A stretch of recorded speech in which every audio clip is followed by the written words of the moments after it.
Hello my dear student, welcome back to Deepak classes. एक बार फिर से स्वागत है आपकी अपनी क्लास दीपक क्लास में। और आज हम डिस्कस इस पहले तो मैं आपसे माफ़ी मांगना चाहूँगा क्योंकि जो नीट के मेरे वीडियो हैं कंटिन्यू नहीं आ पा रहे हैं। मैंने हफ्ते में 2-3 दिन डिसाइड किए हैं नीट के लिए, जैसे फ्राइडे, सैटरडे और संडे। तो इसको मैं कंटिन्यू करने की कोशिश कर रहा हूँ बच्चों, ठीक है। तो आप आज हम करेंगे, हमने इससे पहले इलेक्ट्रोस्टैट के पूरे हमने एमसीक्यू कर लिए हैं कि कैपेसिटर भी कर लिया है। आज हमारा पोटेंशियल है, और पोटेंशियल में जो हमारा कंटेंट है कि आज हम क्या करने वाले हैं, वो हमारा क्या कंटेंट है, इलेक्ट्रिक पोटेंशियल पढ़ेंगे। उसके बाद इलेक्ट्रिक पोटेंशियल एनर्जी पढ़ेंगे। After then potential energy due to standard system पढ़ेंगे। Relation between electric field and potential पढ़ेंगे। Equipotential surface and surface charge density से रिलेटेड क्वेश्चन पढ़ेंगे। बिना कुछ फालतू बात करें हम डिस्कस करते हैं। देखिए, इलेक्ट्रिक पोटेंशियल जो है मेरे बच्चों, वो है स्केलर क्वांटिटी। जैसे कोई एक चार्ज क्यू है, समझ रहे हैं, कोई एक चार्ज क्यू है और आर डिस्टेंस पे आपको पोटेंशियल निकालना है। पोटेंशियल है स्केलर क्वांटिटी, तो हमारा डायरेक्ट आप के क्यू बाई आर कर सकते हैं। अब यहाँ पर डायरेक्शन नहीं है भैया, स्केलर क्वांटिटी है, तो आप इसमें जब भी कोई सिस्टम देगा ना, यहाँ डायरेक्शन का लोचा नहीं है। मान लीजिए ये कोई आपको एक स्क्वायर दिया और यहाँ पर प्लस क्यू है, ये माइनस क्यू है, ये प्लस क्यू है, ये माइनस क्यू है। आपको सेंटर पे निकालना है, तो आपको क्या चाहिए, यहाँ से लेके यहाँ तक डिस्टेंस, सारे चार्जों की सेंटर तक की डिस्टेंस। एक बार डिस्टेंस पता लग जाएगा, पोटेंशियल को सुपर पोजिशन के हिसाब से ऐड कर सकते हैं, ठीक है। इतना ही कॉन्सेप्ट जानना था आपको पोटेंशियल में। आगे चलते हैं, हम क्वेश्चन से सीखेंगे। पोटेंशियल की जो बेसिक डेफिनेशन है वो W/Q है। तो कई बार आपसे क्वेश्चन पूछा जाएगा कि पोटेंशियल से वर्क डन निकालो, तो आप ये यूज करेंगे, ठीक है। कई बार बच्चों इलेक्ट्रिक फील्ड और पोटेंशियल अगर जैसे पैरेलल प्लेट कैपेसिटर है वहाँ पर पूछा जाएगा, तो आप उसको ऐसे भी कर सकते हैं, ठीक है। तो यहाँ पर ध्यान देने की बात ये है, जब भी आपको पोटेंशियल दिया रहेगा, पोटेंशियल से इजीली आप इलेक्ट्रिक फील्ड कैलकुलेट कर सकते हैं, इसमें आपको डरना नहीं है। आगे हम ये भी देखेंगे कि क्या इनके बीच में रिलेशन है, हम इनको क्या करेंगे, हम उसको डिफरेंशिएट भी करेंगे, आगे हम देखेंगे। यहाँ पर आप ध्यान दीजिए, अगर किसी एक पॉइंट पे आपको पोटेंशियल डिफाइन करना है तो हम इन्फिनिटी से लाने में उस चार्ज को वर्क डन देखते हैं। अगर आपको पोटेंशियल डिफरेंस डिफाइन करना है तो इलेक्ट्रोस्टैटिक फील्ड के अगेंस्ट आपको 2 पॉइंट लेने हैं, ठीक है। तो उसको फाइनाइट पॉइंट लोगे, पोटेंशियल डिफरेंस, और इन्फिनिटी पे जो हमारा पोटेंशियल हो जाएगा तो वो जीरो हम एज्यूम करते हैं एज अ रेफरेंस पॉइंट। चलिए आगे चलते हैं। पहला क्वेश्चन जो मेरा आज का है वो है ये वाला, और ये क्वेश्चन 2012 का है। कह रहे हैं कि 4 चार्ज आपके हैं, ठीक है। 4 चार्ज हैं, जैसे उसने बताया है वैसे ही आप इसको लिखिए, -Q, ठीक है। और उसके बाद -Q, उसके बाद 2Q, उसके बाद कैपिटल के 2Q। और ये जो सिस्टम है ये हम स्क्वायर बना रहे हैं। और आगे कह रहे हैं कि one at the east corner of the square and the relation between Q and Q for which potential at a centre, मतलब सेंटर पे जो पोटेंशियल है वो जीरो है। मैं आपको कई बार कहता हूँ बच्चों कि आपको जैसे ये स्क्वायर है, ये ए है, ये ए है, तो इसका जो ये पूरा हिस्सा होगा डायगोनल होगा, पाइथागोरस थ्योरम से √2a हो जाएगा। तो जो आधा डिस्टेंस है, जो r है, इसकी आधी हो जाएगी तो a/√2 हो जाएगा। तो हमारा इस चार्ज से जो सेंटर की डिस्टेंस है वो भी r है, इस चार्ज से सेंटर की डिस्टेंस भी r है, इससे भी सेंटर की डिस्टेंस r है, इससे भी सेंटर की डिस्टेंस r है, ठीक है। तो आपको करना क्या है, सभी चार्ज का पोटेंशियल निकालना है। तो इस चार्ज की वजह से पोटेंशियल क्या हो जाएगा, k, और विद साइन रखते हैं पोटेंशियल को, मैं भी r ही लिख रहा हूँ, r की वैल्यू क्या है, a/√2, प्लस दूसरा वाला लिखे अगर k-Q/r हो जाएगा, प्लस तीसरा वाला लिखे तो k2Q/r हो जाएगा, और लास्ट वन लिखें तो लास्ट वन क्या था, कोई कैपिटल, ये कैपिटल वाला है, सॉरी ये कैपिटल है, तो प्लस k2Q/r हो जाएगा। और नेट पोटेंशियल आपसे कह रहे हैं कि जीरो है, ऐसा क्वेश्चन में गिवन है। तो जैसे आप इसको जीरो करोगे, k और r तो उधर चले जाएंगे, जीरो हो जाएंगे, तो बचेंगे क्या, -Q माइनस छोटा q, प्लस के बड़े 2Q और प्लस के 2Q। इनको सॉल्व करिए, तो सॉल्व करेंगे तो दो में से एक दो, तो Q की वैल्यू जो आ जाएगी आपकी -Q आ जाएगी, ठीक है। तो भैया पहला ऑप्शन सही है। आगे चलते हैं, जो हमारा सेकंड हमारा इसमें क्वेश्चन है वो क्या है देखते हैं।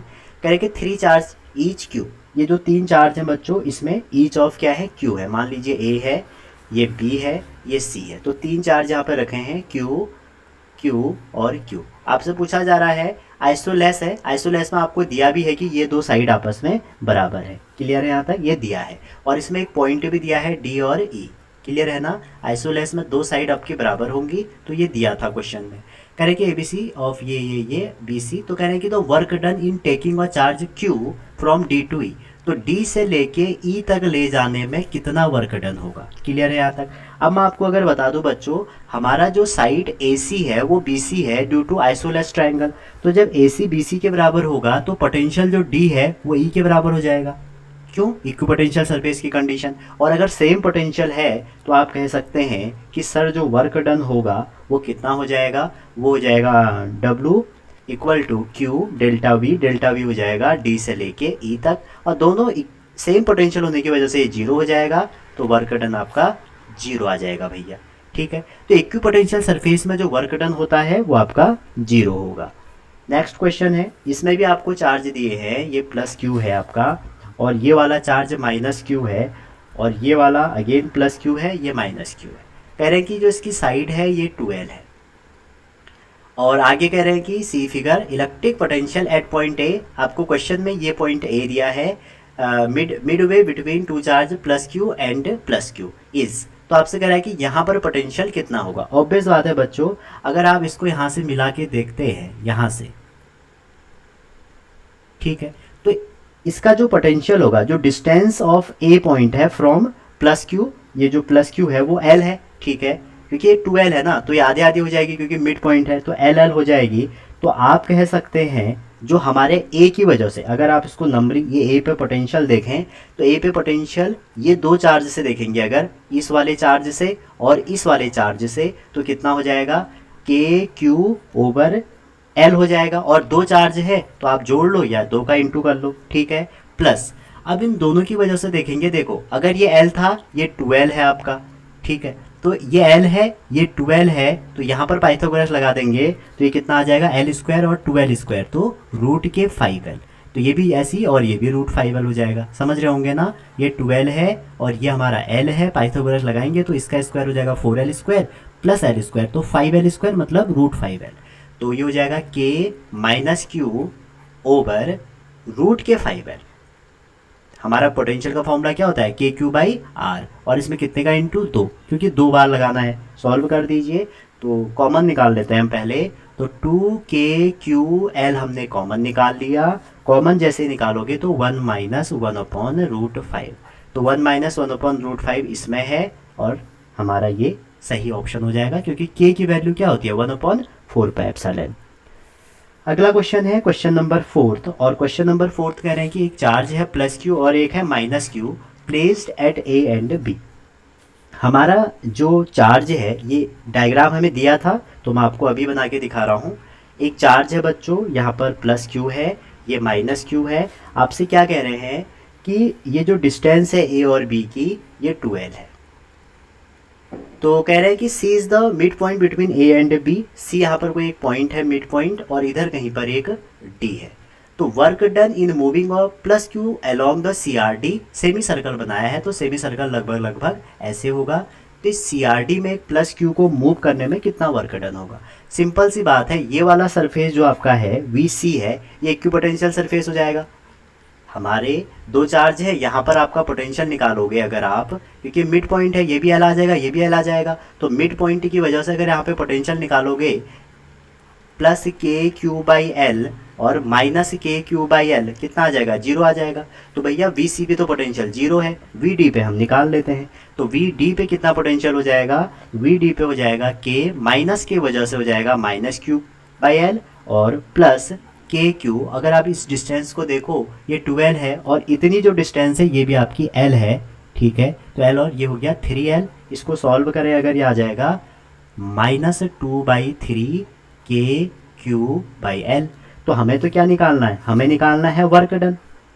पहले वर्क डन जब हम निकालेंगे तो वर्क डन इक्वल टू क्या हो जाएगा, वर्क इक्वल टू हो जाएगा क्यू और डी पे जो पोटेंशियल है माइनस ऑफ वी सी। ठीक है, तो निकालिए इसको, क्यू तो क्यू ही रहेगा, वी डी माइनस वी सी तो जीरो ही है, तो यही आ जाएगा -2/3 के क्यू बाई एल। तो -2/3 जिसमें है वो आंसर आपका सही हो जाएगा। ठीक है जी, तो आप इसको लगाइए। तो k की वैल्यू भी रख दीजिए, तो k की वैल्यू हो जाएगी q और -2/3 और नीचे आ जाएगा q/l 1/4πε0। सॉल्व करिए इसको, तो 2 से कट जाएगा 2 बार, तो 6 और माइनस में 1/6 जहाँ आ रहा है वो करेक्ट ऑप्शन हो जाएगा। समझ रहे हैं ना? तो जब भी हमें कैलकुलेशन करेगा वर्क डन का, तो आपको बच्चों करना क्या है, चार्ज इनटू पोटेंशियल डिफरेंस। और पोटेंशियल डिफरेंस आपको एक पॉइंट चार्ज का पता होगा कि KQ/R होता है। ठीक है, इसमें बहुत अच्छे क्वेश्चन लगे मेरे को। सेकंड है पोटेंशियल एनर्जी, जो सेकंड कॉन्सेप्ट है। देखो, अगर हमारा एक चार्ज सिस्टम है, जैसे कि प्लस क्यू है, ये प्लस क्यू है, तो हमें इसमें डिस्टेंस मान लो आर है, तो पोटेंशियल एनर्जी का जो फॉर्मूला होगा बच्चों, वो अगर ये Q1 है, ये Q2 है, तो आप कह सकते हैं Q1 Q2/R। ठीक है, और जनरली आपसे तीन ही पूछे जाते हैं। अगर आपका कोई ट्रायंगल फॉर्म में है, ये Q1 है, ये Q2 है, ये Q3 है, और ये R12 डिस्टेंस है, ये 2 3 है, और ये R13 है। तो अगर आपसे पूछा जाए कि बताओ इसमें जो पोटेंशियल एनर्जी है कितनी होगी, तो एक तो ये पेयर की वजह से होगी, तो के बाहर ले लेता हूँ, Q1 Q2 और उसके करस्पॉन्डिंग डिस्टेंस प्लस एक इन दोनों की वजह से होगी, तो Q2 Q3 अपॉन में R23, और एक लास्ट Q1 Q3 की वजह से हो जाएगी, वो हो जाएगी R13। तो हमें करना क्या है, ये वाला चार्ज लिया, ठीक है, और ये वाला चार्ज लिया, तो इनके बीच की डिस्टेंस ये, और फॉर्मूला आपका ये रहा। ठीक है, अब इसमें एक कभी कभी ये पूछ लिया जाता है, जैसे कि मान लो चार चार्ज सिस्टम है, Q1 Q2 Q3 Q4, तो आपको करना क्या है, देखो 1 2 3 4, इन चारों को लेना है, और इसमें 2 डायगोनल भी आ जाएंगे, तो टोटल टर्म कितना आ जाएंगे, 6 टर्म आ जाएंगे। तो आप ये भी कह सकते हैं, अगर n चार्ज हैं आपके, तो टोटल जो पोटेंशियल एनर्जी के टर्म आएंगे वो आएंगे n(n-1/2)। ठीक है, क्वेश्चन में चलते हैं, ज़्यादा समझोगे। एक क्वेश्चन आया है आपके पास, जो क्वेश्चन है ये है 2005 का क्वेश्चन है, और आपसे कह रहे हैं कि जैसे कि आपको डायग्राम में दिखाया गया है कि एक पॉइंट चार्ज प्लस क्यू है, जो हम ले जा रहे हैं एट ओरिजिन। क्या लिखा है, जो ओरिजिन पे है। ठीक है, एक जो पॉइंट चार्ज हमारा वो यहाँ पर है, और वो कौन सा है, प्लस के क्यू है।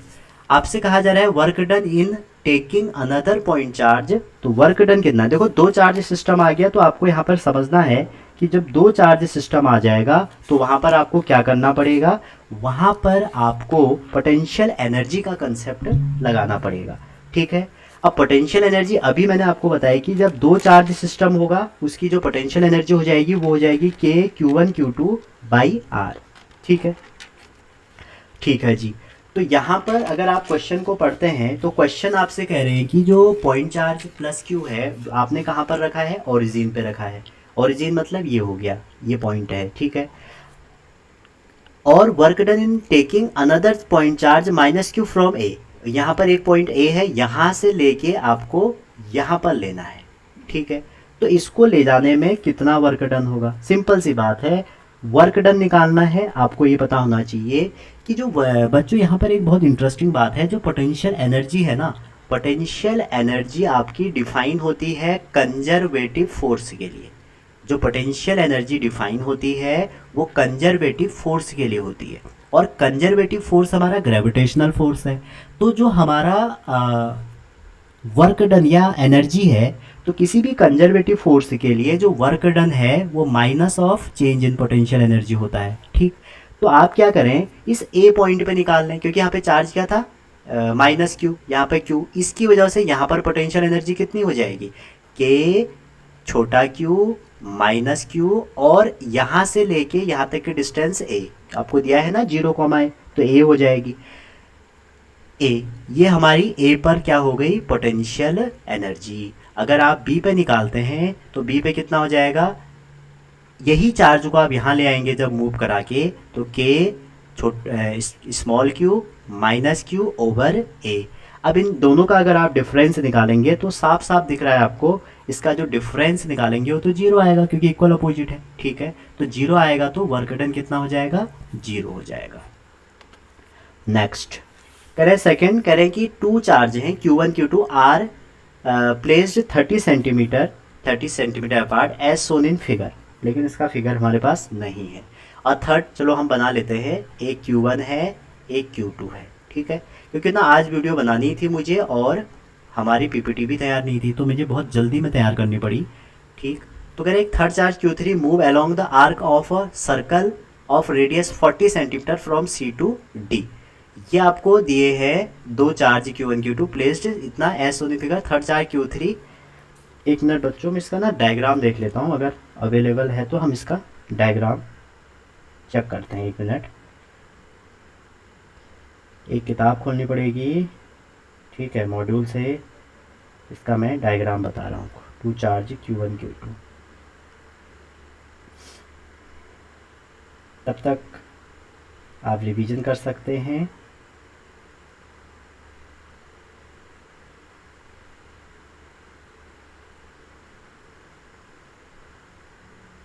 अच्छा, इसका डायग्राम ना ये है, ऐसे बना है, यहाँ पर एक C पॉइंट है, ठीक है। इसका डायग्राम भी नहीं बनाया है इन्होंने ना, चलो कोई नहीं, देखते हैं। और ये पॉइंट आपका ऐसे आर्क है, ठीक है, ये A है, ये पॉइंट A है, ये B है और ये C है, और ये 40 सेंटीमीटर लिखा है क्वेश्चन में। अब पढ़ते हैं क्वेश्चन। कह रहे हैं कि दो चार्ज है Q1 Q2 are place 30 centimetre as in figure, और थर्ड चार्ज Q3 मूव इतना ऑफ इतना फ्रॉम C टू D, इस C से D को मूव कर रहे हैं, तो चेंज इन पोटेंशियल एनर्जी, फिर वही बात आ जाएगी।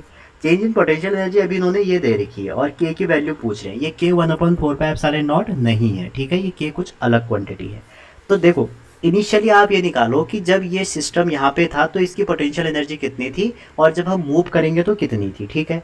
तो देखिए अगर आप इनिशियल एनर्जी निकालें तो इनिशियल अगर ये Q1 है ये Q2 है, और मान लो यहाँ पर जो चार्ज था वो Q3 है, तो एनर्जी क्या हो जाएगी, K बाहर निकाल लेते हैं, Q1 Q2, दूसरी हो जाएगी Q2 Q3, और तीसरी हो जाएगी Q3 Q1। क्योंकि तीन चार्ज है तो तीन टर्म बनेंगे। पहला, इन दोनों के बीच की डिस्टेंस कितनी है भैया, इन दोनों की डिस्टेंस है 0.3, क्योंकि 30 सेंटीमीटर दिया है तो 0.3। और जो हमारा 1 और 3 के बीच की डिस्टेंस वो 40 है, 1 और 3 के बीच में 40 तो 0.4। अब पाइथागोरस थ्योरम लगाओगे, ये 30 है ये 40 है, तो ये निकल के आएगा 50। तो 50 जैसे ही निकल के आएगा, 50 मतलब 0.5। ये तो इनिशियल हो गई।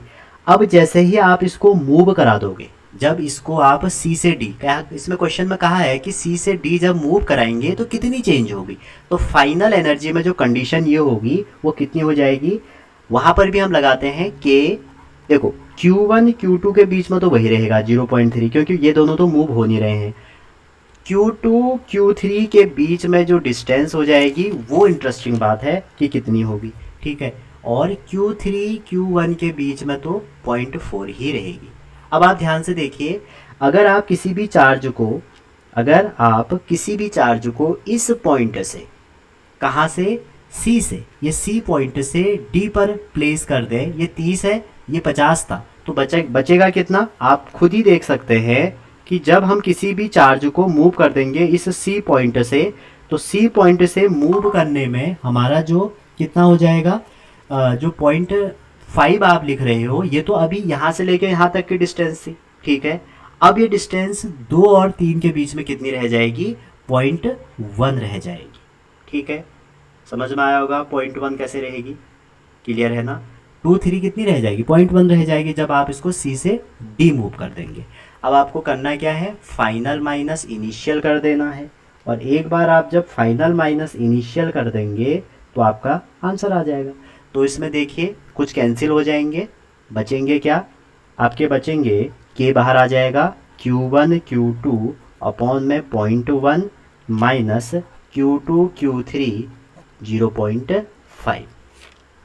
बस इसको सॉल्व करिए, ये आ जाएगा 0.1 मतलब हो जाएगा इक्वल टू K, अंदर हो जाएगा 10 Q1 Q2, और नीचे ये 0.5 है, इसको सॉल्व करेंगे, ये आ जाएगा 10 से इंटू कर दो तो 2 Q2 Q3, ठीक है।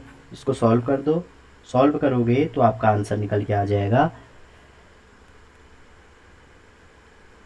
आपका आंसर जो निकल के आएगा Q2 Q3 ना, ये भी तो Q2 Q3 रहेगा और कैंसिल हो जाएंगे, तो 10 में से करेंगे तो 8, तो 8 Q2 Q3, और K की वैल्यू रख दो 4πε0। तो यहाँ पूछा गया है कि K क्या होगा, तो K होगा भैया आपका के की वैल्यू क्या आ जाएगी, 8Q2 आ जाएगी, 8Q2, समझ रहे हैं, 8Q2 आ जाएगी। ये बात आप समझ चुके होंगे क्योंकि Q2 Q3 आ रहा था ना। अच्छा यहाँ पर ना Q3 दिया था इन्होंने, ये Q3 दिया था, जो पोटेंशियल एनर्जी दी थी इससे आप कंपेयर करेंगे तो ऐसे दी है, Q3K/4πε0। तो हम कंपेयर कर लीजिए, तो जो K की वैल्यू है वो 8 टाइम्स Q2 निकल के आनी चाहिए। ठीक है जी, कोई दिक्कत कोई परेशानी यहाँ तक नहीं होगी। अगला है कि each corner of a cube of side L has a negative charge. ठीक है, तो हमारे उसके कॉर्नर होते हैं 8 और उसमें क्या है, नेगेटिव चार्ज है, तो पोटेंशियल एनर्जी, तो भैया पोटेंशियल एनर्जी होती है माइनस 1/Q1 Q2/R होती है।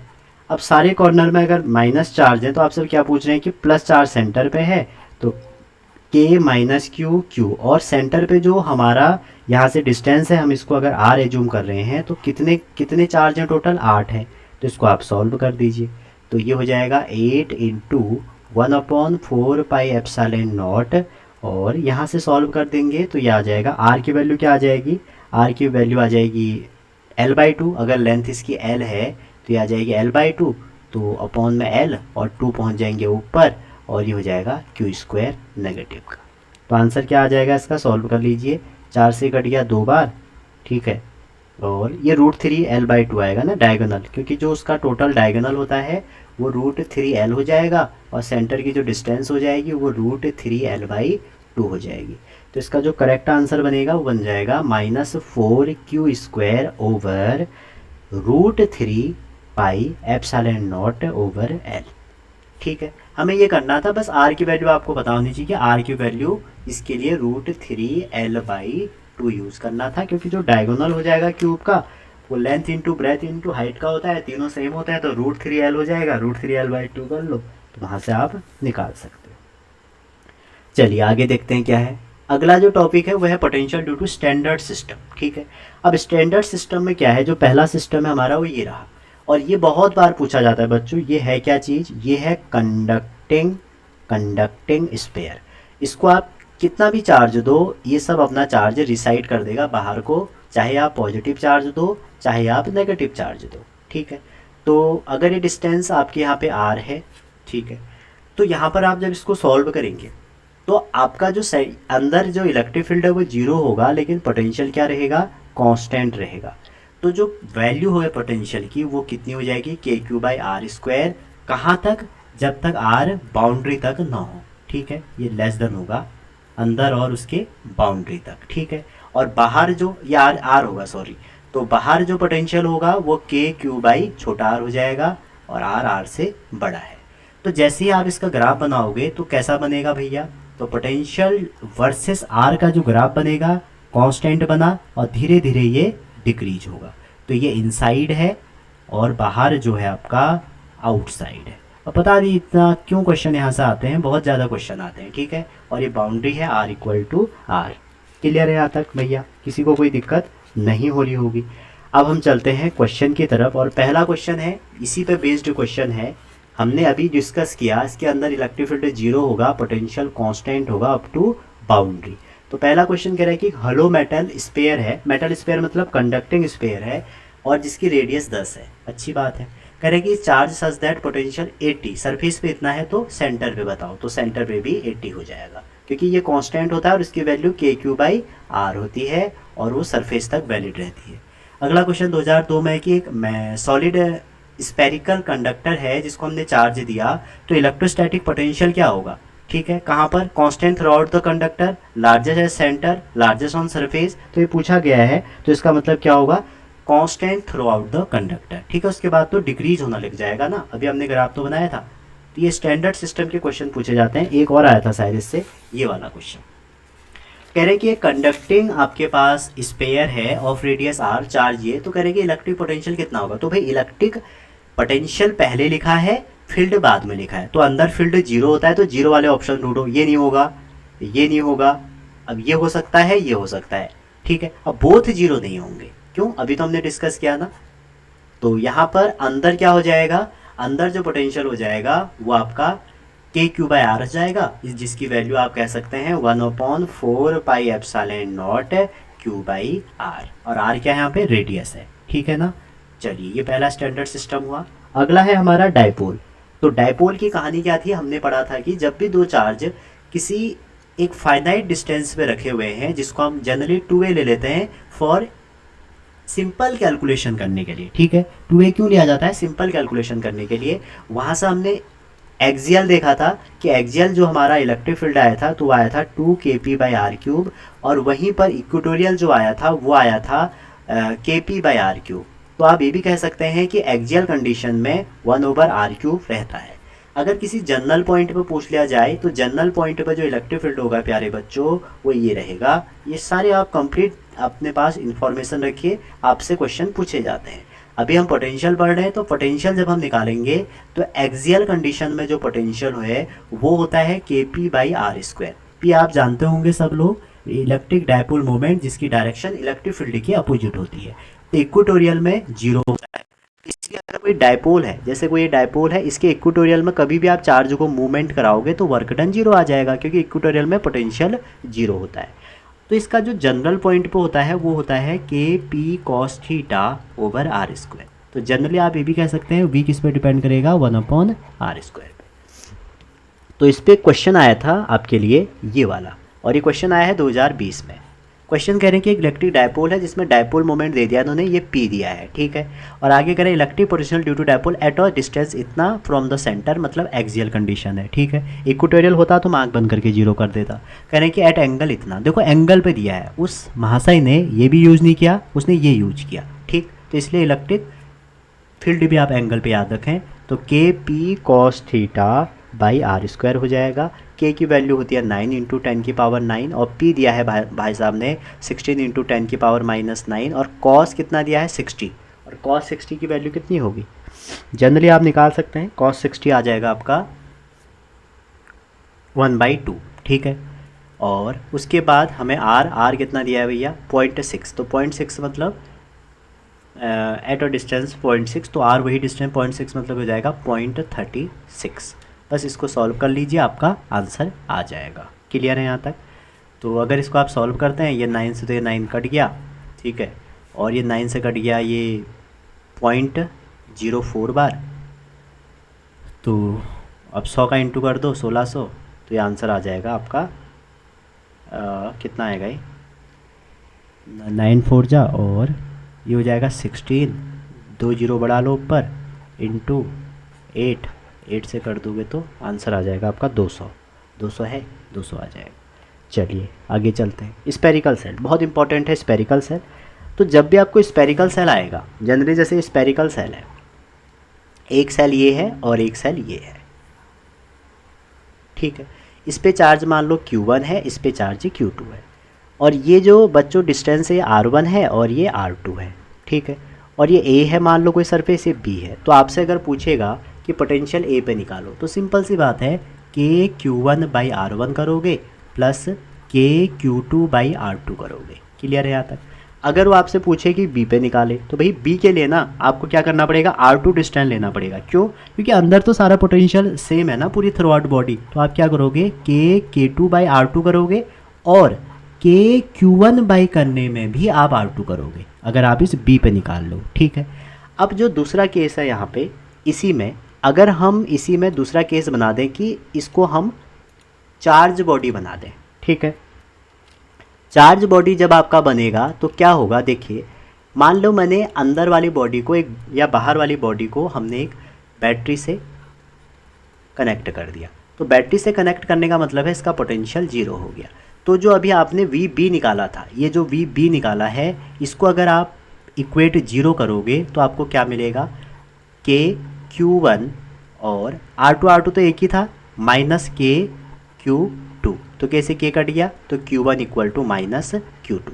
तो कहने का मतलब है जब हम इस बैटरी को चार्ज करेंगे तो हमारा जो हम ग्राउंडेड कर देंगे तो Q2 में जो चार्ज हो जाएगा वो माइनस ऑफ Q1 हो जाएगा। तो इस केस में जो पोटेंशियल हो जाएगा A पर, क्योंकि B पे तो जीरो हो जाएगा, A पे कितना हो जाएगा, KQ1/R1 प्लस KQ2/R2 तो इसको सॉल्व करेंगे, Q1 की वैल्यू रख दें अगर, ये R1 रहा और Q1 माइनस Q1 हो जाएगा बाय R2 रहा, तो के Q1 आप बाहर निकाल दीजिए, 1/R1 माइनस 1/R2 हो जाएगा।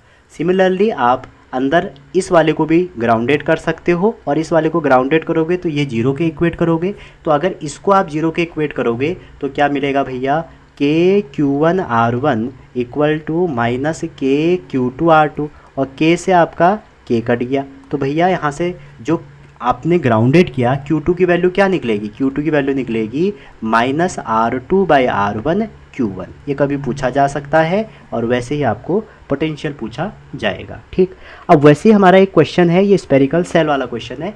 कह रहे हैं कि 3 स्पेरिकल सेल हैं। अब इन्होंने महाशय ने इस बार यहाँ पे क्या दे दिया है, चार्ज डेंसिटी दे दिया है, सरफेस चार्ज डेंसिटी।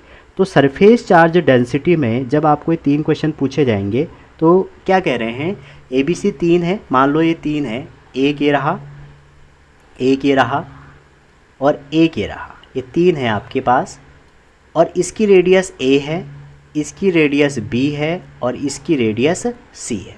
यहाँ पर जो चार्ज है वो प्लस सिग्मा है, ऐसा दिया गया है, और दूसरे में माइनस सिग्मा है, तीसरे में प्लस सिग्मा है। तो कह रहे हैं कि ABC अगर तीनों में पोटेंशियल है तो हम क्या होगा हमारा इन 3 कंडीशन में। ठीक है, तो अगर आप ये बॉडी को A एज्यूम करते हैं, इसको B करते हैं, इसको C करते हैं, तो VA पे जो पोटेंशियल हो जाएगा वो कितना हो जाएगा, वो हो जाएगा K। ठीक है, चार्ज ऑन A, ठीक, अपॉन में जो डिस्टेंस है A प्लस B, और नीचे जो डिस्टेंस है वो B आ जाएगी, और थर्ड में आपका QC ओवर में C आ जाएगा। लेकिन हमें यहाँ पे चार्ज ना लेके हमें सरफेस चार्ज डेंसिटी दी है, तो हमें यहाँ से चार्ज की वैल्यू निकल जाएगी Q equal to sigma times A।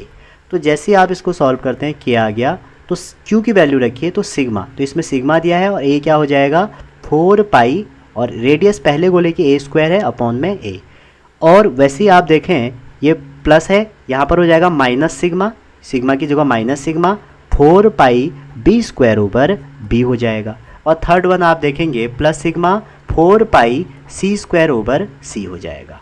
इसको आप सॉल्व करिए, और जैसे ही आप इसको सॉल्व करेंगे आपको क्या मिलेगा, K बाहर आ जाएगा, ठीक है, 4 पाई भी बाहर आ जाएगा, और ये आप K की वैल्यू रख दीजिए 1/4 पाई एप्सिलॉन, 4 पाई भी बाहर निकाल दीजिए, तो जो बाहर आपको वैल्यू मिलेगी वो मिल जाएगी 1/ε0। ठीक है, सिग्मा भी निकाल लो, चलो सिग्मा भी हमने बाहर निकाल दिया, तो आपको ये मिलेगा A minus B plus C, क्योंकि एक A से एक A कट जाएगा तो A हो गया, एक B से एक B कट जाएगा B हो गया, एक C से C कट जाएगा।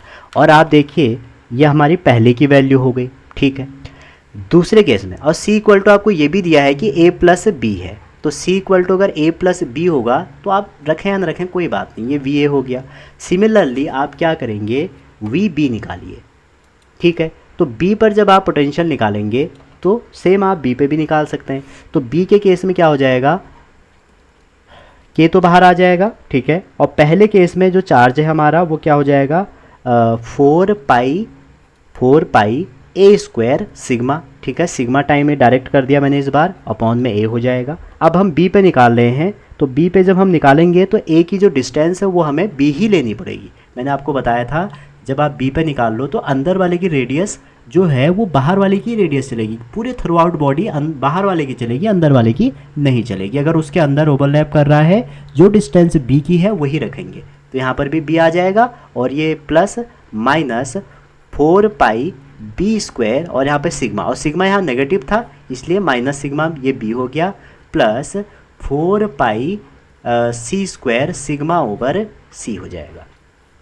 अगेन आप यहाँ से 4 पाई बाहर निकाल दीजिए और सिग्मा बाहर निकाल दीजिए, तो आपका सिग्मा ओवर एप्सिलॉन नॉट हो जाएगा, और जो यहाँ पर बचेगा ये बचेगा A²/B, और यहाँ पर देखें तो माइनस के B, और यहाँ पर देखें तो प्लस के C बचेगा। ठीक है, तो यहाँ से आप क्या देख सकते हैं इस क्वेश्चन में, अगर आप इस क्वेश्चन को देखें, ठीक है, ये हमारा B पे निकल गया। अब आप C पे भी निकाल लो, क्योंकि तीनों निकालने पड़ेंगे, तो C पे भी यही हो जाएगा सिग्मा ओवर एप्सिलॉन नॉट। ठीक है, और अंदर क्या बचेगा A²। अब नीचे सब में C आएगा, क्यों, क्योंकि हम बाहर C पे निकाल रहे हैं तो सारी डिस्टेंस C की आएगी। अभी मैंने आपको ये ऑलरेडी बता चुका हूँ। तो ये हो जाएगा सिग्मा सिग्मा स्क्वायर ए स्क्वायर सी आ जाएगा, और बीच में आ जाएगा minus B square by C, और आगे आ जाएगा सी स्क्वायर बाई सी। ठीक है, इसको आप सॉल्व कर लीजिए बी और ए को। तो जब बी और ए को सॉल्व करेंगे, ये सी तो एक सी कट गया, तो आ जाएगा B square minus A square by C, और आप सी को बाहर निकाल लो, और सिग्मा बाई एप्सिलॉन नॉट। इसको सॉल्व करेंगे तो आपको क्या मिलेगा, सिग्मा ओवर एप्सिलॉन नॉट, क्योंकि ए प्लस बी हमारा सी है तो कट जाएगा, तो ये आ जाएगा सी माइनस बी माइनस ए आ जाएगा। तो यहाँ से आप क्लियरली देख सकते हो जो वी ए है वो वी सी है, क्योंकि वी ए हमारा ये आ गया है ये, और वी सी जो है हमारा वो ये है। समझ रहे हैं ना, सी इक्वल टू मैंने ए प्लस बी रख दिया। ठीक है, तो वी ए वी सी की तो बराबर है, लेकिन वी बी से अलग है। अब देखो ये क्वेश्चन आप ही के वहाँ आया है बच्चों, तो इसलिए मैंने इसको आपको करवाया। बस एक बार आप फिर से कंसेप्ट समझिए। अगर आपको इस बी पे निकालना है पोटेंशियल, तो इस बी की ही डिस्टेंस आएगी दोनों के नीचे। ठीक है, अगर यहाँ एक सी होता तो फिर सी की आती। ठीक, उसके अंदर अगर कोई गोला ओवरलैप कर रहा है तो जो डिस्टेंस आएगी वो बाहर वाले की ही आएगी, क्योंकि अंदर जो है जो बाउंड्री तक हमारा पोटेंशियल है वो कांस्टेंट होगा through out the conductor surface कह सकते हैं आप। ठीक है, कोई दिक्कत यहाँ तक नहीं होगी। अब हम चलते हैं अगला टॉपिक। ठीक है, अगला है ई और वी में रिलेशन।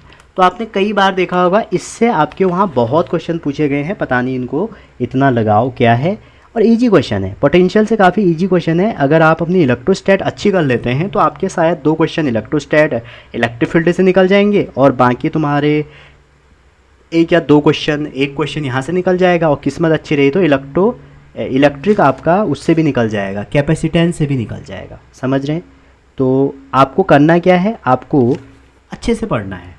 तो इलेक्ट्रिक फील्ड और पोटेंशियल में होता क्या है ना, रिलेशन आपको पता होना चाहिए कि इलेक्ट्रिक फील्ड और पोटेंशियल में जो रिलेशन होगा वो dV/dr होता है, ये हमें पता है। देखो यहाँ से 2 चीज़ें निकलती हैं। अगर किसी भी कंडक्टर के अंदर V कांस्टेंट है, और सभी को पता है कांस्टेंट का जो डिफरेंशिएशन है वो 0 होगा, तो इलेक्ट्रिक फील्ड 0 हो जाएगा। ठीक, हो सकता है आपको, अगर ये कब लगाएंगे, जब आपको V गिवन है और E निकालना है। ठीक है, E कैलकुलेट करना है, लेकिन मान लीजिए आपको V निकालना है, तो आप क्या करेंगे फिर, V इक्वल टू इसको सॉल्व करेंगे तो E डॉट dr करेंगे, और इन्फिनिटी से किसी पॉइंट, या आप R1 से R2 देख सकते हैं। अगर पोटेंशियल दिया तो इन्फिनिटी ही हम जनरल पॉइंट लेते हैं, एक रेफरेंस पॉइंट लेते हैं। अदरवाइज R1 से R2 कहे तो आप लिमिट बदल सकते हैं। ठीक है यहाँ तक। अब देखो यहाँ से जो क्वेश्चन आया, मैंने लिखे तो नहीं है, जो क्वेश्चन 6 है हमारा, वो हमारा जो आया है वो आया है आपका कहाँ, 1 मिनट नोट किया है, क्योंकि बहुत कम टाइम रह गया बच्चों, ऐसी गलती अगली बार नहीं होगी। आपसे क्वेश्चन आया है V equal to minus X square Y minus X Z cube. फिर मैंने रफली लिख लिया, मैंने कहा भाई कराना तो पूरा है, काफ़ी टाइम से पेंडिंग है, लास्ट के 3 दिन नीट के लिए। ठीक है, तो इलेक्ट्रिक फील्ड निकालो, ये पूछ रहा था। अब मैं आपको इसमें ये बता रहा हूँ, जैसे इलेक्ट्रिक फील्ड का रिलेशन है, तो इलेक्ट्रिक फील्ड के 3 कंपोनेंट होंगे, EXI plus EYJ plus EZ के, और वैसे ही पोटेंशियल के भी तो 3 कंपोनेंट होंगे ना, dV/dx dV/dy, ठीक है, और dV/dz। और जो हमारा पोटेंशियल है ना, आप देख लोगे इसके फॉर्मूले के आगे माइनस है। ठीक, तो माइनस क्या शो कर रहा है कि जो हमारा इलेक्ट्रिक फील्ड है, जिस तरफ हमारा पोटेंशियल डिक्रीज हो रहा है वहाँ पर हमारी इलेक्ट्रिक फील्ड है। ठीक है, वहाँ पर हमारी इलेक्ट्रिक फील्ड की डायरेक्शन है। ठीक, या इलेक्ट्रिक फील्ड हमेशा उस तरफ होता है जहाँ पर पोटेंशियल डिक्रीज हो रहा है। अगर किसी पॉइंट पे इलेक्ट्रिक फील्ड मैक्सिमम है तो वहाँ पर पोटेंशियल मिनिमम होगा, उल्टा रिलेशन होता है। तो यहाँ से आप ये भी कह सकते हैं सर, एक्स कंपोनेंट हम निकाल सकते हैं ऐसे, वाई कंपोनेंट हम निकाल सकते हैं ऐसे, और जेड कंपोनेंट हम निकाल सकते हैं जेड के रिस्पेक्ट में डिफरेंशिएट। बस ध्यान रहे ये पार्शियल डेरिवेटिव है, इसमें अगर एक्स लिखा है तो वाई जेड को आप कुछ नहीं करोगे, उसको एज अ कांस्टेंट ट्रीट करोगे। इस क्वेश्चन से आप समझते हैं, आपको वी दिया है और आपसे कहा गया है कि ई निकालो, और ये क्वेश्चन आया है 2009 में। क्लियर है यहाँ तक? तो क्वेश्चन में हमें कुछ नहीं करना है, हम क्या करेंगे, dV/dx निकाल लेंगे सबसे पहले, वो भी माइनस लगाएंगे फिर। ठीक है, dV/dy निकाल लेंगे माइनस के साथ, और dV/dz निकाल लेंगे। एक बार हमारे तीनों निकल जाएंगे, उसके बाद हमारा जो इलेक्ट्रिक फील्ड होता है बच्चों वो हो जाएगा माइनस dv/dx आई प्लस, ठीक है, माइनस में सब मैं कॉमन ले रहा हूँ, ठीक है, बार बार कौन लिखे, dv/dy जे प्लस dv/dz के, ये हमारा इलेक्ट्रिक फील्ड है। अब आप इसको डिफ्रेंशिएट करेंगे इस पूरी इक्वेशन को x के रिस्पेक्ट में, तो ये वाला टर्म कितना देगा, -2xy, तो ये हो जाएगा माइनस, अंदर करेंगे पहले तो 2xy, माइनस तो फॉर्मूले से आया है बाहर वाला, इसमें करें इसमें भी x है तो z को कांस्टेंट लेंगे तो ये हो जाएगा z³ और 4 का हमारा क्या हो जाएगा, 0 हो जाएगा, एक आ गया सॉरी। दूसरा माइनस बाहर लेंगे, अब y के रिस्पेक्ट में करना है, बाकी सारे जो वेरिएबल है उनको कांस्टेंट लेना है, तो x² को छोड़ दो, y का निकालो 1, तो माइनस का x² हो जाएगा, यहाँ पर तो y है ही नहीं तो कुछ 0 हो जाएगा, 4 का 0 हो जाएगा। z के रिस्पेक्ट में निकालो भैया, पहले इसका 0 हो जाएगा, यहाँ निकालोगे तो आ जाएगा -3xz²। क्लियर है यहाँ तक, बस इसमें रख दो, कहानी ख़त्म। तो ये माइनस माइनस कितना हो जाएगा, माइनस माइनस प्लस हो जाएगा, तो आ जाएगा 2xy प्लस z³। तो यहाँ पर रख दीजिए, एक्स एक्सिस में जो इलेक्ट्रिक फील्ड का कंपोनेंट है वो ये रहा। कभी ऐसा भी पूछा जा सकता है कि what is the component of x axis, ठीक है, what is the component of electric field along x axis, तो आप वहाँ पर डाउट मत करना, यही पूछ रहा हो, ठीक है। और ये हो जाएगा आपका 3xz², माइनस बाहर से आया ना तो मैंने उसको यूज़ कर लिया, ठीक है। तो ये हमारा जो था ये मेरा फॉर्मूला था, देखो मैंने लिखा था ना Ex Ey Ez, क्योंकि इलेक्ट्रिक फील्ड के भी तो 3 कंपोनेंट होंगे ना, और वो पोटेंशियल के ऐसे बराबर होंगे, तो x का रिस्पेक्ट में डिफरेंशिएट करेंगे Ex निकलेगा, y तो Ey और z तो Ez। तो हमें करना क्या है, जब भी डिफरेंशिएट करेंगे x के रिस्पेक्ट में, बाकी कोई भी वेरिएबल है उन सबको कांस्टेंट लेके बाहर निकाल देना है, अगर कांस्टेंट है तो उसका तो 0 होगा। एक और क्वेश्चन करते हैं, फिर आपकी थोड़ी अंडरस्टैंडिंग और अच्छी होगी, ठीक है, और ये भी आपके नीट में ही आया है। तो जो हमारा क्वेश्चन है बच्चों वो ये है कि v दिया है, अगेन आपको जनरली v ही दिया रहता है, ठीक है, और यहाँ पर ना बायो वाले थोड़ा सा दिक्कत करते हैं, तो मैं आपसे बार बार कह रहा हूँ, देखो ये इक्वेशन इन्होंने इतनी बढ़िया बना के दे रखी है, आपको करना क्या है, आपको इसमें इलेक्ट्रिक फील्ड निकालना है एट 1 1 1, और मैं आपसे क्या कह रहा हूँ कि इलेक्ट्रिक फील्ड में 3 कंपोनेंट होंगे, Ex I के अलोंग, Ey j के अलोंग, Ez k के अलोंग, ये मैं आपसे कह रहा हूँ। और आप ये देखिए पोटेंशियल के भी तो हमारे 3 कंपोनेंट होंगे ना, dv/dx i cap plus minus dv/dy j cap plus minus dv/dz k cap. कहने का मतलब है Ex कब निकलेगा, जब हम माइनस dv/dx करेंगे, और Ey कब निकलेगा, जब हम माइनस ऑफ dv/dy करेंगे, और Ez कब निकलेगा, जब हम माइनस ऑफ dv/dz करेंगे। तो इसको x एक्सिस के रिस्पेक्ट में डिफरेंशिएट करो, उसके आगे माइनस लगा दो, और बाकी कांस्टेंट को आप जो भी वेरिएबल है सबको कांस्टेंट करो। देखो यहाँ 6x था ना, तो इसका 6 हो जाएगा, माइनस लगाया, 8x देखो y था ना, छोड़ दो, भूल जाओ y को, कोई था मेरी ज़िंदगी में ऐसे करके उसको भूल जाओ, तो बचा कितना 8y, यहाँ पर x है ही नहीं तो ये सारा कांस्टेंट हो गया, और कांस्टेंट का डिफरेंशिएशन 0, 1 हो गया, इसके बाहर से माइनस लगेगा तो ये आ जाएगा 8y माइनस के 6। dv/dy निकालते हैं, तो dv/dy देखो पहला एक x कांस्टेंट है ना, बाहर निकल गया 0 हो गया, यहाँ पर देखो 8x कांस्टेंट है बाहर निकल गया, लेकिन y का आ जाएगा 1 तो हो जाएगा माइनस का 8x, और थर्ड वाले केस में ये 6z हो जाएगा। इसको सॉल्व करेंगे तो 6z ये माइनस का हो जाएगा और प्लस के 8x, और सिमिलरली अगर आप dv/dz करते हैं तो z के रिस्पेक्ट में भाई ये भी कांस्टेंट 0, ये भी कांस्टेंट, इसमें कुछ है ही नहीं z का 0, इसमें भी z 0, इसमें z है तो इसका आ जाएगा माइनस के 6y। आप ये भी सोच सकते हैं कि जिसमें x होगा वहाँ तो डिफ्रेंशिएट करना ही है, जब अगर x के रिस्पेक्ट में कर रहे हैं वहाँ x है ही नहीं तो भैया 0 कर दो, देखो ही मत साले को। अब यहाँ पॉइंट दिए है 1 1 1, तो जब आप यहाँ पे 1 रख देंगे तो क्या आ जाएगा 8 माइनस 6 मतलब 2, और यहाँ पर 1 रख देंगे तो 8 माइनस 6 ये भी 2, और यहाँ पर 1 रख देंगे तो यहाँ पर माइनस 6, 1 1 1 पे निकालना था, तो आप यहाँ पर आप क्या करिए वैल्यू रख दीजिए। तो जैसे यहाँ वैल्यू रखेंगे, कुछ गलत तो नहीं हो रहा ना, कितने पे निकालना है 1 1 1 पे,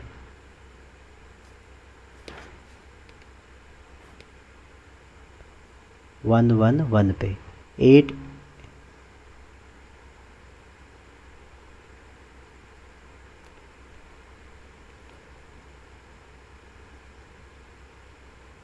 कुछ गड़बड़ हो रही है सर, अच्छा नहीं हो रही है, चलो हम लिखते हैं पहले। तो इलेक्ट्रिक फील्ड कितना आ जाएगा 2i, ठीक है।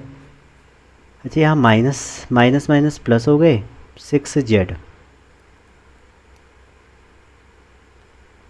कुछ गलती हो रही है, अच्छा एक गलती हो गई, ये y के रिस्पेक्ट में -8 भी तो आएगा, गलती हो गई, ये y के रिस्पेक्ट में -8 भी आएगा। इसमें रखो तो ज़रा 1 रखोगे यहाँ पे तो ये हो जाएगा आपका माइनस माइनस के 10 हो जाएगा, तो -10j हो जाएगा। और आपका ये है यहाँ भी आप रख दो तो ये तो -6k ही है, तो ये -6k, तो ये आपका इलेक्ट्रिक फील्ड आ गया। पॉइंट रख देने हैं 1 1 1। अब यहाँ से ना आपसे फोर्स भी पूछा जा सकता है कि भाई फोर्स कितना है, चार्ज दे देगा F = Q ही लगाना पड़ेगा, ठीक है। एक क्वेश्चन और है, जैसे मैं आपको दिखाऊँ। क्वेश्चन क्या है कि सिंपल क्वेश्चन है, आपको ये दिया है कि आप इलेक्ट्रिक फील्ड और पोटेंशियल के रिलेशन को कितने अच्छे से समझ पाए हैं, ठीक है। और जनरली इस क्वेश्चन में आपको क्या दिए हैं कि 3 लाइन है, जैसे कि एक लाइन ये है, और ये क्वेश्चन मैं बता देता हूँ 2013 में आया है, ठीक है। एक ये है, एक लाइन ये है और एक लाइन ये है, ये यूनिफॉर्म फील्ड है, ठीक है। ये ऐसे लाइन है और इस फील्ड में 3 पॉइंट हैं, एक यहाँ पर है और एक पॉइंट यहाँ पर है और एक पॉइंट यहाँ पर है, यूनिफॉर्म फील्ड है। तो आपसे पूछा गया है कि इलेक्ट्रिक पोटेंशियल मैक्सिमम कहाँ पर होगा, समझ रहे हैं। आपसे क्या पूछा है, इलेक्ट्रिक पोटेंशियल मैक्सिमम कहाँ होगा। मैंने आपको बताया है इलेक्ट्रिक फील्ड dV/dr, जहाँ पर इलेक्ट्रिक फील्ड मैक्सिमम वहाँ पर पोटेंशियल मिनिमम। तो बी पर देखें, अगर आप बी पे हमारा क्या है मैक्सिमम होगा, उसके बाद हमारा सी पे होगा और उसके बाद ए पे होगा। आप ये भी कह सकते हो as in direction of electric potential decreases, ठीक है। पोटेंशियल हमेशा ई की डायरेक्शन में घटेगा, ई की डायरेक्शन में कम होगा। क्या होगा बच्चों, कम होगा। चलिए आगे चलते हैं, अभी कितना बचा है। इक्विपोटेंशियल सरफेस, आपको पता ही होगा इक्विपोटेंशियल सरफेस क्या, ऐसा सरफेस जिसके लिए पोटेंशियल कांस्टेंट है, ठीक है। अब इक्विपोटेंशियल सरफेस से जो क्वेश्चन बनेंगे वो बहुत ही आसान बनते हैं। कैसे क्वेश्चन देखो, जो EQS सरफेस हैं आपके इक्विपोटेंशियल सरफेस में कुछ चीज़ें हैं, जैसे पोटेंशियल सेम होता है। अगर पोटेंशियल सेम होगा तो पोटेंशियल डिफरेंस कितना होगा, 0 होगा, और पोटेंशियल डिफरेंस 0 होगा तो वर्क कितना होगा, 0। तो कोई भी चार्ज, अगर आप किसी चार्ज को इक्विपोटेंशियल सरफेस में दौड़ाओगे तो डेफिनेटली आपका वर्क डन 0 होगा। दूसरी बात, इक्विपोटेंशियल सरफेस में इलेक्ट्रिक फील्ड और पोटेंशियल के बीच में जो एंगल होगा वो हमेशा 90 का होगा। और ये 90 एंगल बताया कब पूछा था, 2022 में। बताओ, ये टाइम सेविंग क्वेश्चन है, ठीक। तीसरा, इक्विपोटेंशियल सरफेस कभी भी एक दूसरे को इंटरसेक्ट नहीं करेंगे, ठीक है। अच्छा जी, किसी भी कंडक्टर के लिए अगर आप इक्विपोटेंशियल सरफेस देखें तो वो लगभग ऐसे होती है। अंदर इलेक्ट्रिक फील्ड 0 है तो अंदर हमारा होंगी ही नहीं हम इक्विपोटेंशियल सरफेस, ठीक है। और देखते हैं किसी पॉइंट चार्ज के लिए जो इक्विपोटेंशियल सरफेस है वो क्या होंगी, कंसेंट्रिक स्पेरिकल, ठीक है। और डायपोल के लिए आप देख लेना। तो इक्विपोटेंशियल सरफेस में क्वेश्चन जो बने हैं वो ये बने हैं।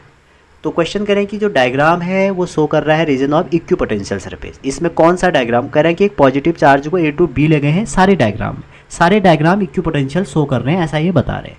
तो कह रहे हैं कि इन 4 केस वर्क डन सेम, बिल्कुल यही तो बात है, 0 होगा।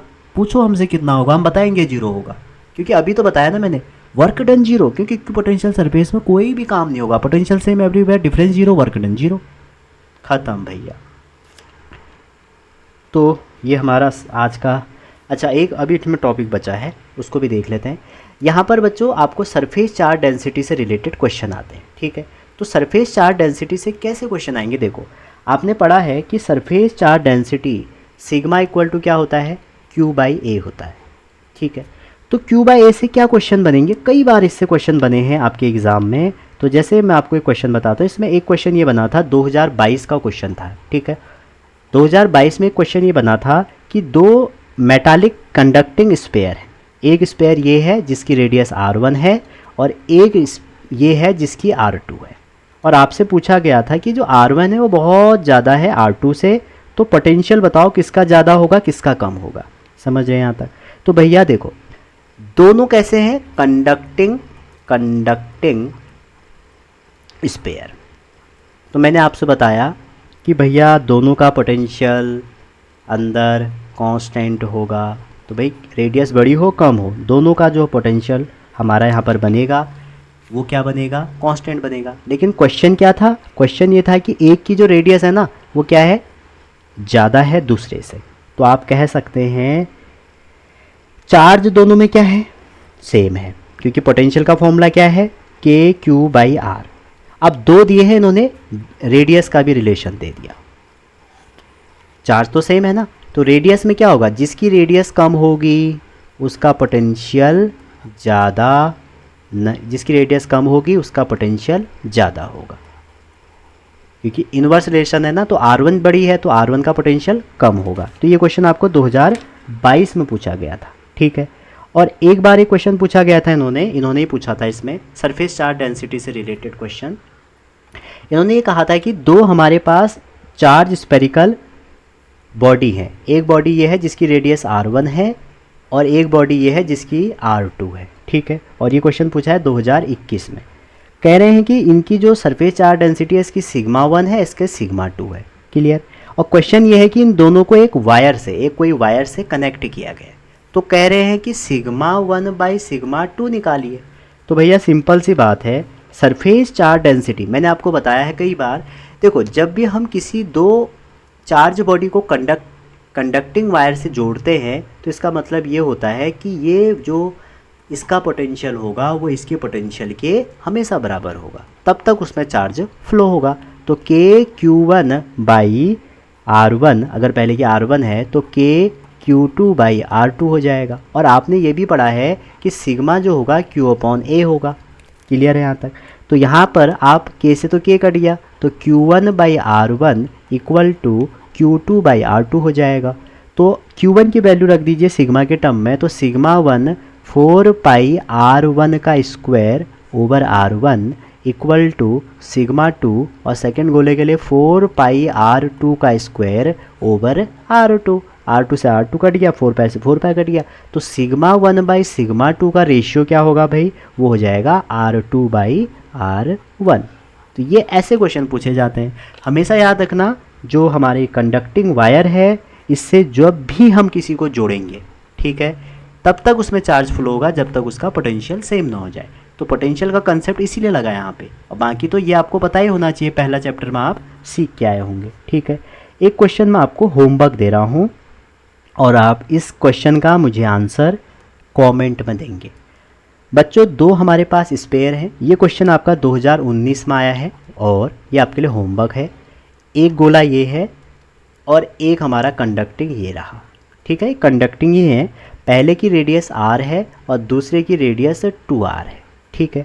आपसे कहा गया है कि इन दोनों में सरफेस चार्ज डेंसिटी सिग्मा है, इसमें भी सिग्मा है, इसमें भी सिग्मा है, ठीक है। अब इनको हमने क्या करा, कांटेक्ट में लाए। पहले केस तो ये था, अब मैं इसको कांटेक्ट में लाया, उसके बाद मैंने ये दोनों को अलग अलग कर दिया। कांटेक्ट में लाने के बाद पहले वाले को मैंने अलग कर दिया, दूसरे वाले को भी अलग कर दिया। तो जब मैं इन दोनों को कांटेक्ट लाऊंगा और दोनों को अलग अलग कर दूंगा, मान लो इसकी सरफेस चार्ज डेंसिटी सिग्मा 1 हो गई, इसकी सिग्मा 2 हो गई, तो सिग्मा 1 और सिग्मा 2 की आपको वैल्यू बतानी है। समझ रहे हैं यहाँ तक, ये क्वेश्चन है। तो सिंपल सी बात है, अगर मैं आपको बताऊं इस क्वेश्चन में क्या कंसेप्ट लगेगा, रीडिस्ट्रीब्यूशन ऑफ चार्ज। तो रीडिस्ट्रीब्यूशन ऑफ चार्ज लगा के आप इसको सॉल्व करिए। चलो करा ही देते हैं, छोड़ो। देखो स्टार्टिंग में इसका जो चार्ज होगा Q1 पहले वाले का, वो कितना हो जाएगा, सिग्मा 4 पाई R1 या R का स्क्वायर, ठीक है।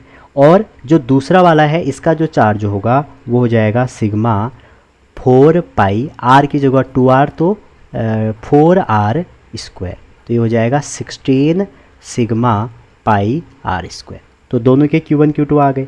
अब जब इनका रीडिस्ट्रीब्यूशन कर दिया तो इन दोनों का पोटेंशियल सेम हो जाएगा। तो रीडिस्ट्रीब्यूशन के बाद जो Q1 बाई Q2 है वो आपका कैपेसिटेंस C1 बाई C2 के बराबर हो जाएगा, ठीक है। अगर आपको ये कैसे आया देखना है तो आप हमारी फॉर्मूला रिवीजन देख सकते हैं, उसमें मैंने ये बताया है, ठीक है।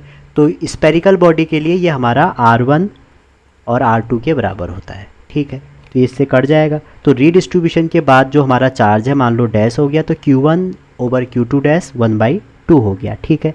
तो आप कह सकते हैं कि Q2 डैश जो होगा हमारा वो 2 टाइम Q1 डैश हो गया, ठीक। अब टोटल चार्ज कितना है, Q1 dash plus Q2 dash, ये टोटल चार्ज इनिशियल और फाइनल बराबर होंगे, 16 4 20, तो ये हो जाएगा 20 सिग्मा पाई आर स्क्वायर। अब आप यहाँ से Q2 की वैल्यू रख दीजिए तो Q1 निकल जाएगा, फिर उसके बाद जो भी Q1 आएगा Q2 में रख सकते हैं। तो ये था आज का हमारा, थोड़ी लंबी चली गई होगी वीडियो, कोई बात नहीं। जिसने यहाँ तक देखा उसी से मैं कहूँगा, अगर आपको चैनल पसंद आ रहा है, कंटेंट पसंद आया, मेन बात है कंटेंट, और आपको कुछ समझ में आया, तो आप अपने दोस्तों को शेयर कीजिए।